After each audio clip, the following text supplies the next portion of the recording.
Bem-vindos, família Mori! Aqui é a Priscila Mori que tá falando. E hoje eu quero dividir com vocês algumas experiências, assim, como que foi difícil o começo. Todo mundo acha, Priscila, como seu inglês é bom e tal. Todo mundo acha que eu já nasci falando, né? Só que não. Teve muita dificuldade e muito esforço por trás. E eu quero aqui mostrar alguns deles para vocês verem que quem tá começando ou quem tem dificuldade, para não desistir. Porque o meu começo foi perrengue atrás de perrengue, tá? E o primeiro que eu quero dividir aqui com vocês foi aqui nas escolas de inglês aqui do Brasil, que eu estudei em 3 ou 4 escolas de inglês. Aí o que acontecia? Sempre tem algum colega, algum classmate, né, que fala melhor que você, ou que tem um professor que te olha meio feio quando você fala alguma coisa errada.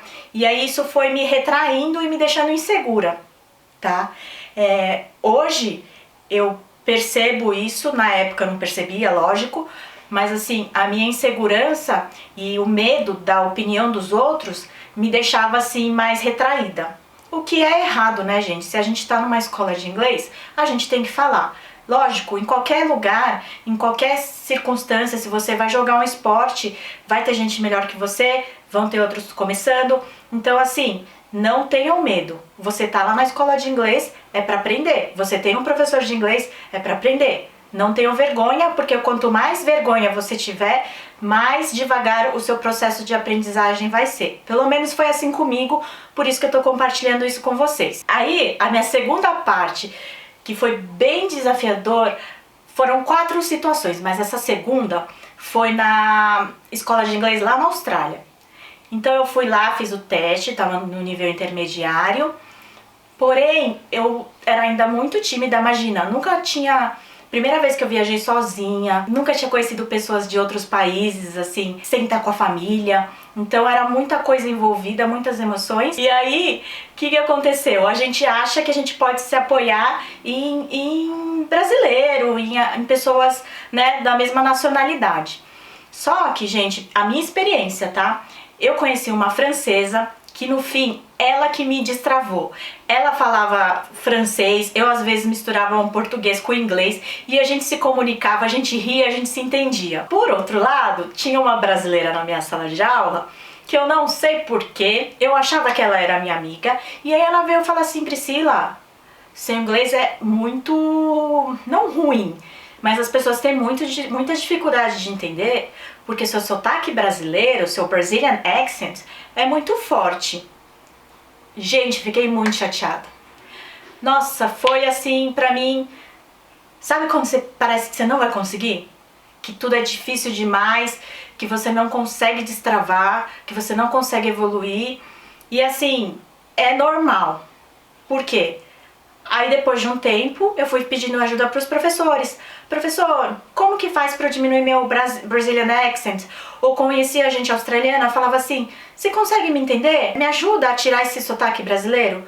E aos poucos eu fui entender, e eles também, os próprios nativos vieram me falar, que não importa.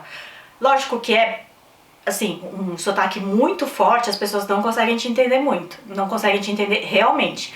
Agora, se você tem um sotaque pequeno e consegue se comunicar, a pessoa consegue entender você e você consegue entender a pessoa, então o seu sotaque acaba não atrapalhando a comunicação. Isso que importa, não é? Se comunicar. E além disso, os nativos falam que faz parte da sua cultura, faz parte de quem você é, o sotaque. Então, aos poucos eu fui aceitando isso. Lógico que hoje meu sotaque é bem menor, só que ainda algumas palavras escapam e eu não tenho vergonha disso, porque eu sou brasileira e até os próprios nativos falam que às vezes acham até um pouco charmoso. Então eu acredito que é isso que eu quero passar pra vocês, que o real é você conseguir se comunicar. Tá? Porque quando o sotaque é muito forte, que você não consegue, a pessoa não consegue te entender, ou você não consegue entender a pessoa, aí é uma barreira na comunicação, aí tem que ser melhorado. Aí outra situação que eu quero falar pra vocês também foi quando eu voltei da Austrália, eu morei 7 anos lá, quando eu voltei da Austrália, eu vim dar aula de inglês.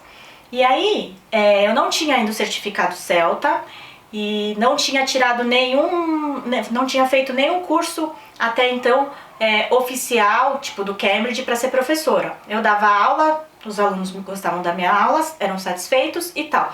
Só que aí comecei a trabalhar para uma escola que a dona da escola falou assim: Priscila, para você ser professora aqui, você tem que fazer esse teste. Aí eu fiz o teste, não vi o resultado, e aí ela falou assim: olha, o seu inglês ainda não é o bom o suficiente para você dar aula de inglês aqui. Aí eu, como assim? Fiquei super pensativa, eu falei, cara, morei 7 anos na Austrália, foi à toa? Eu não consigo ser professora? Não é possível. Aí, gente, foi assim que eu decidi fazer o CELTA.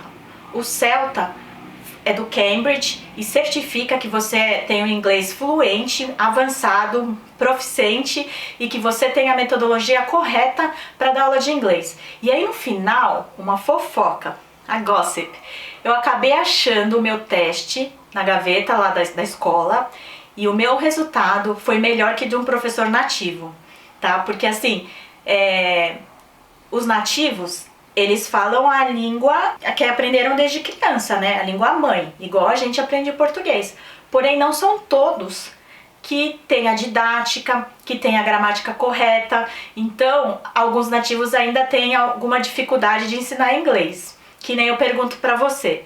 Você conseguiria ensinar português de uma forma assim, que tem uma metodologia e tal, numa sequência para algum gringo que chega aí?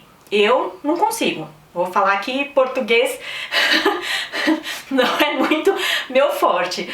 Então, por isso que eu vou fazer o Cambridge e procurei. Então, assim, a minha mensagem é: não deixe, não confie plenamente no que as pessoas vão falar do seu inglês. Confie em você.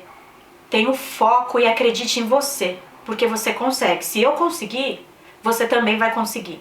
Tá bom? Então, espero que vocês tenham achado útil as minhas dicas, meus perrengues, enfim, minhas experiências. Se você curtiu, dá um like aqui, compartilhe o vídeo com os amigos e se inscreva no meu canal para receber os avisos dos próximos, ok? Obrigada, família Amore!